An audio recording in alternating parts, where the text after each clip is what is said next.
সরকার সংস্কার নির্বাচন নানান কিছু নিয়ে নানান রকমের আলোচনা হতেই পারে এবং এটা স্বাভাবিক, এটা একটা স্বাভাবিক গণতান্ত্রিক প্রক্রিয়া। কিন্তু আমার এখানে প্রশ্ন যেটা মনে করেন যে আপনি একজন উপদেষ্টা হিসেবে আসলে এই আলোচনা করতে পারেন কিনা বা এই আলোচনাটা করা উচিত কিনা আপনার জায়গা থেকে।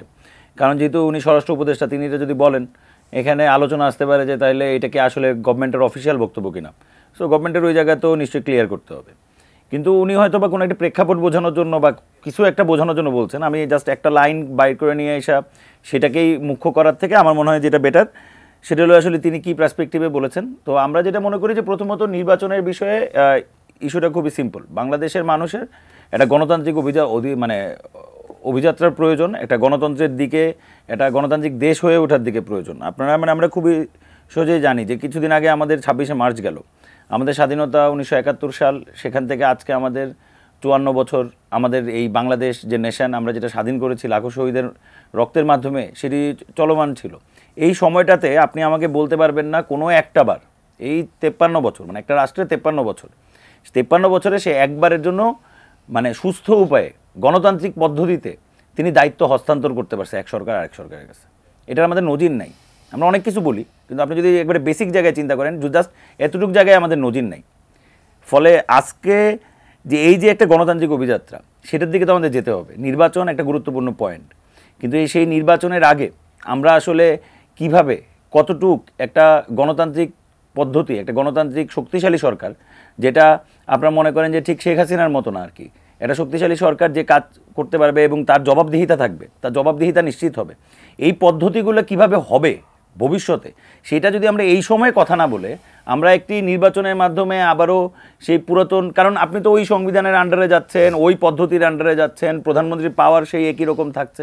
লিলি হালাল বিউটি সোপ, বিএসটিআই কর্তৃক সনদপ্রাপ্ত দেশের প্রথম হালাল বিউটি সোপ, দীপ্তিময় উজ্জ্বল ত্বকের জন্য।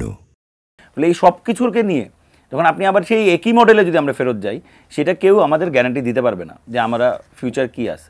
ফলে আমরা মনে করি যে এই সংস্কারের যে রোডম্যাপ গভর্নমেন্টের এখন যেটা প্রয়োজন, এরকম ইনিয়া বিনায়া যে আমরা ডিসেম্বর থেকে জানুয়ারির বা জুলাইয়ের মধ্যে ইলেকশন করবো, এইরকম আলাপের তো প্রয়োজন নাই। গভর্নমেন্ট সংস্কারের রোডম্যাপ দিবে, যে রোডম্যাপের লাস্ট যে ফ্ল্যাগ থাকবে সেটা হবে নির্বাচন। সেই রাস্তাটা সে ডিক্লেয়ার করবে যে আপনি কতদিন জাতীয় ঐক্যমত্য কমিশনে আলাপ করবেন, মনে করেন যে কতদিনে এইগুলো ফয়সালা হবে, কতটুকুতে আমাদের সবার ঐক্যমত হবে, বাংলাদেশের সবগুলো পলিটিক্যাল পার্টি কোথায় একমত হবে তাদের প্রপোজালগুলোর মধ্যে। দরকার পড়লে সেই আলোচনা বাংলাদেশে লাইভ হবে, টেলিভিশন চ্যানেল ওইগুলো টেলিকাস্ট করবে, দেশের মানুষ দেখবে।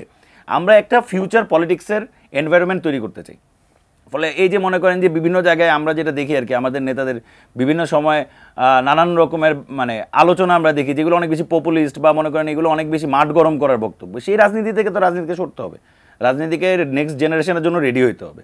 নেক্সট জেনারেশন ডায়লগ করতে চায়, ডায়লগের মাধ্যমে জনগণ সিলেক্ট করে নিবে যে তার কাকে মনে হবে যে তার পক্ষে কথা বলছে, দ্যাটস ইট।